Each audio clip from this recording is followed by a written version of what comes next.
Yo guys, what's up? So meron naman tayong panibagong tutorial ngayon gamit yung Canva. So part 2 ito guys, part 2.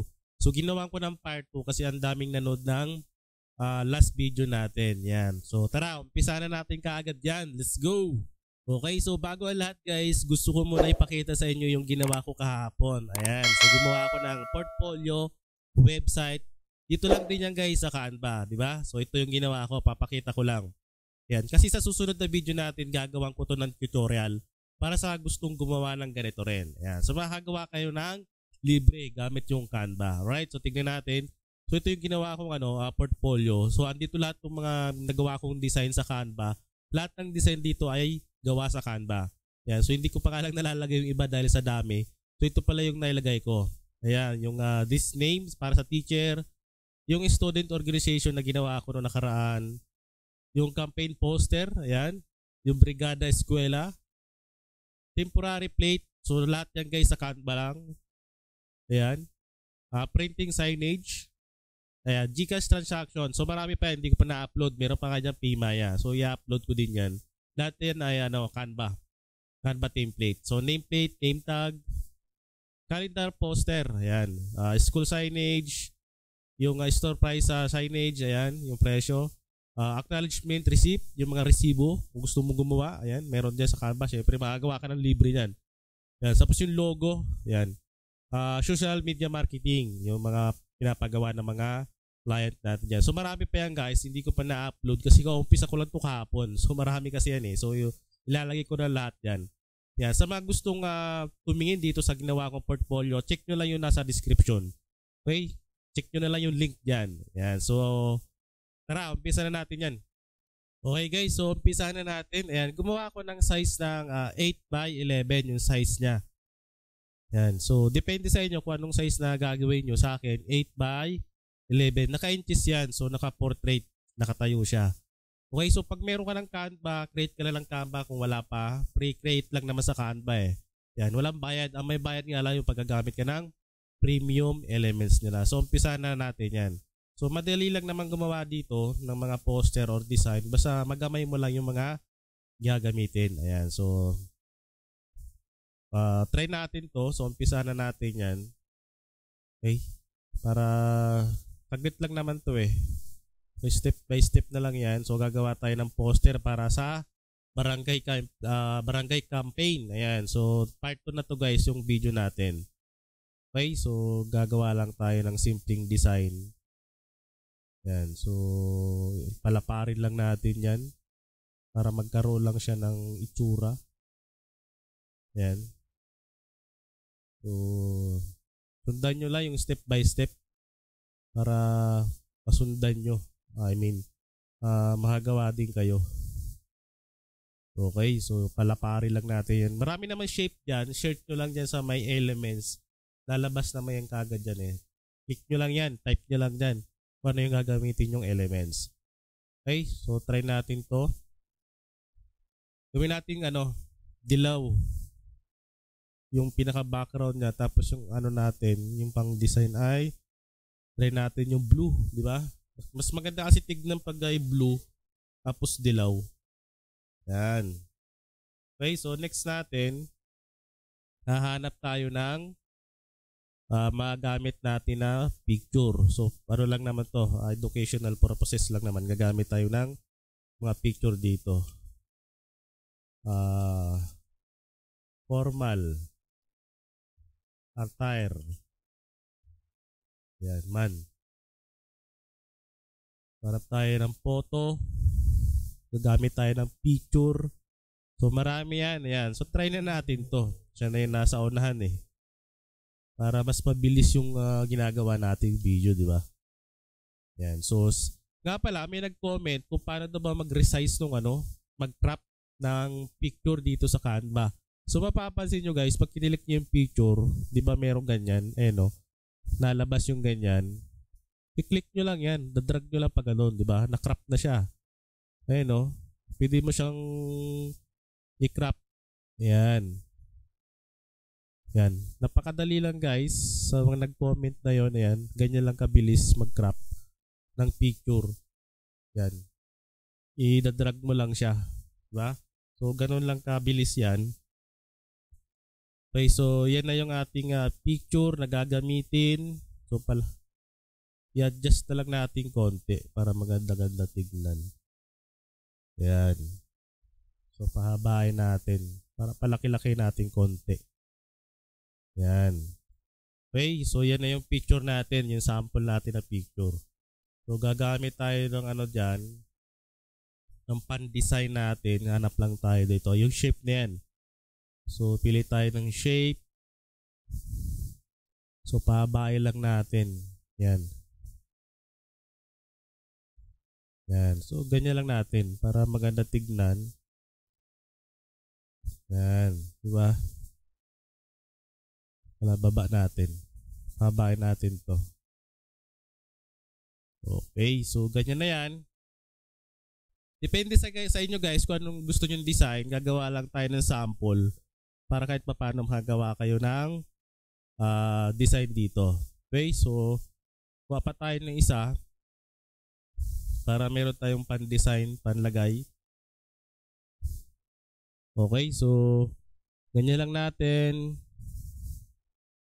Pag di nyo masyado makita, adjust nyo lang to yung yung zoom in. Yan. So pahabain lang natin yan. Yan, so hindi ata pantay. So ipantay lang natin. Yan. Okay. So, pwede na rin yan. Palitin lang natin ng konti. Pwedeng dilaw o pwede naman puti. Diba? Para maiba. Yan. So zoom out mo lang. Yan. Diba? Ganyan lang kasimple. Tapos maglagay tayo ng ng isa pa para naman dun sa lalagyan natin na pangalan. Okay, so kuha pa tayo ng isa. Yan, drag lang natin dito. Yan, drag lang natin yan, pahabain natin yan. Yan, baba lang natin dito. Yan, di ba? Simple lang siya. So maglalagay na tayo ng pangalan. So click mo lang yung text. Add text ka lang. Yan, so lagay natin John. Okay, big letter natin para maganda tignan. John. Di ba? Yan. So drag lang natin. Palakihin natin syempre para kita. Yan. Diba? Ganun lang kasimple. Okay, so palitan natin siya ng font, yung malaki. Anton. Yan, yung Anton para malaki. Okay, so palitan natin siya ng, tama ba yung John?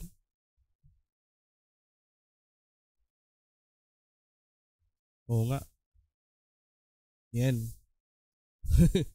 Nalito ako dun sa John na spelling. So palitan natin siya ng kulay. Ano na lang.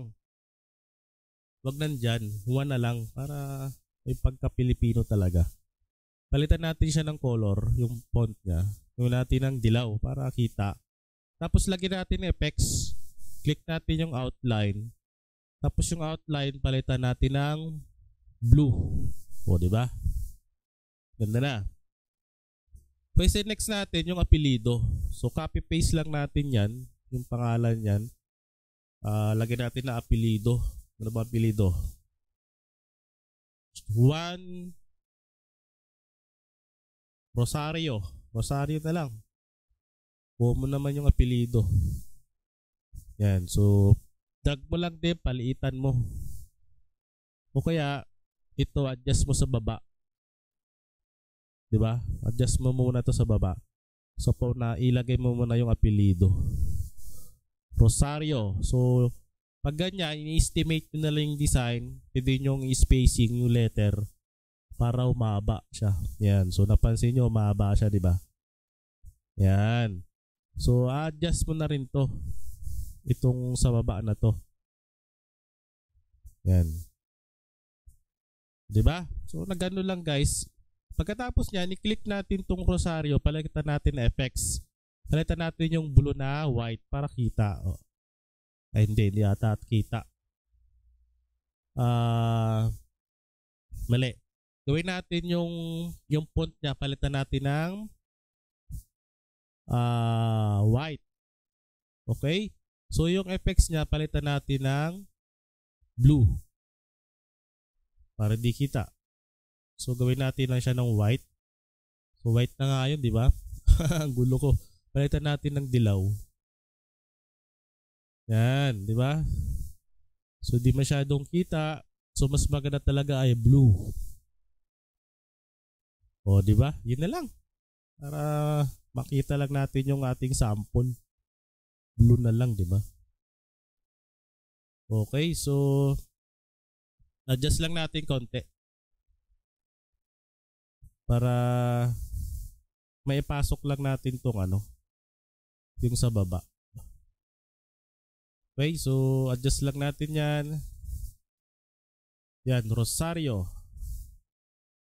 So, okay na yan. Diba? So, lagay din natin yung kung ano yung tatakbo niya, diba?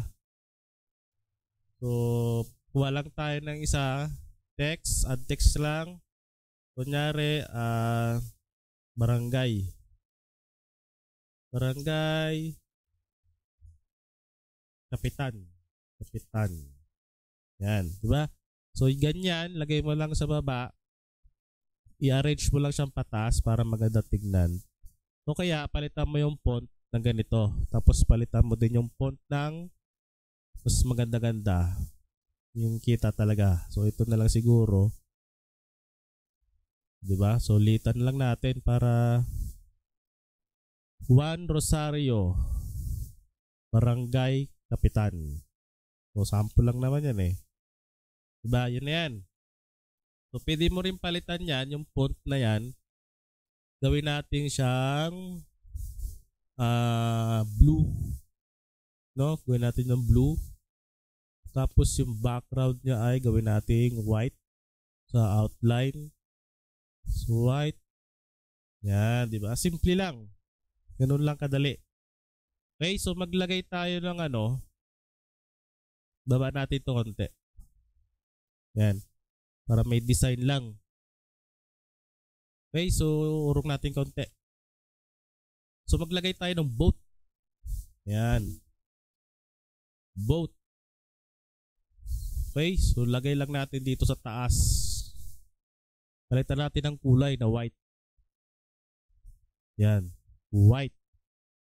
O diba? Select all mo lang para ma-select all. O, di ba? Ganun lang kabilis guys gumawa ng poster dito sa Canva. Okay. Yan. So ito nga pala yung nagawa natin sample. So gagawa pa tayo ng isa para mas maganda, di ba? Okay. Okay guys, so gagawa pa tayo ng isang sample para meron pa ulit tayong may pakita. Okay, so dalawa yung gagawin natin. So gagawa tayo ng isa pa last. Ayan, so add lang tayo. Add lang tayo ng page. Ayan, add page. Tapos palitan natin yung kulay. Gawin natin white naman. Para hindi katulad noon ang ginawa natin. Okay? So next natin, hanap tayo ng pan-design. So ito lang din naman gagamitin ko din eh. Ayan. Para di na ako maghanap para mas mabilis. Mas mabilis yung video natin. Okay, so gagawa lang tayo ng simple lang din. So bahala na kayo maghanap ng ng gagamitin yung pan-design. Ito sa akin eh pang mabilisan lang. Yan. So parang katulad lang din kanina. Teka lang. Para ibahin natin kaunti. So dito sa kabila. Yan. Okay. So gawin natin siya ng red naman para may iba. Yan. Red. Tapos copy lang natin ulit yan. Para dito sa baba. Okay. So rotate lang natin yan. Yan. Diba? Ganyan lang. Tulakyan natin konti. Para lumapad. So, i-ano nyo na lang. Titingnan nyo na lang yung design para estimate nyo na lang. Depende dun sa ginagawa nyo. Okay, so yun na yan. Teka lang, ibaba natin, itaas natin to konti. Para, yan. Diba? So yun na yan. Next natin to.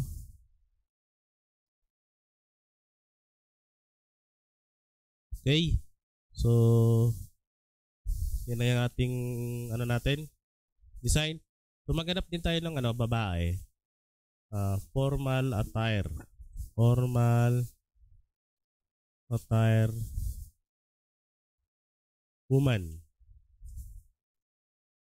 Yan. So marami naman lalabas din dyan. Walang tayo na pan-sample picture para maganda.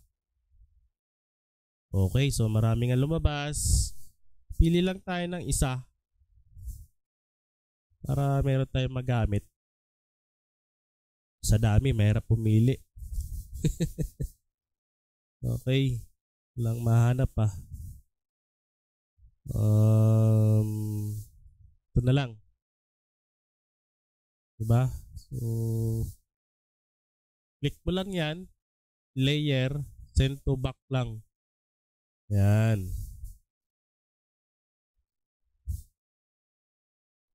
Okay, so para hindi mo magalaw tong nasa baba na design, ang gawin mo dyan, i-lock mo. So ilalak mo na natin tong sa taas. Okay, so click mo lang yung tatlong dot, hanapin mo yung lock. Yan, di ba na-lock na yan, di mo na magalaw yan. Oh. So next natin tong isa, yung sa baba. Yan. I-lock din natin to para hindi gumalaw. Click lang natin yung dot.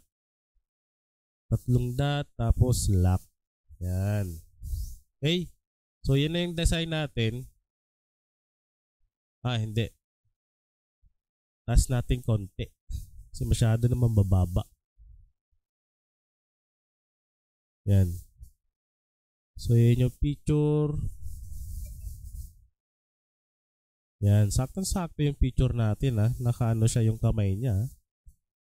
Okay, so lock na natin. Okay. So nakalock na. Maglagay na tayo ng pangalan naman. Diba?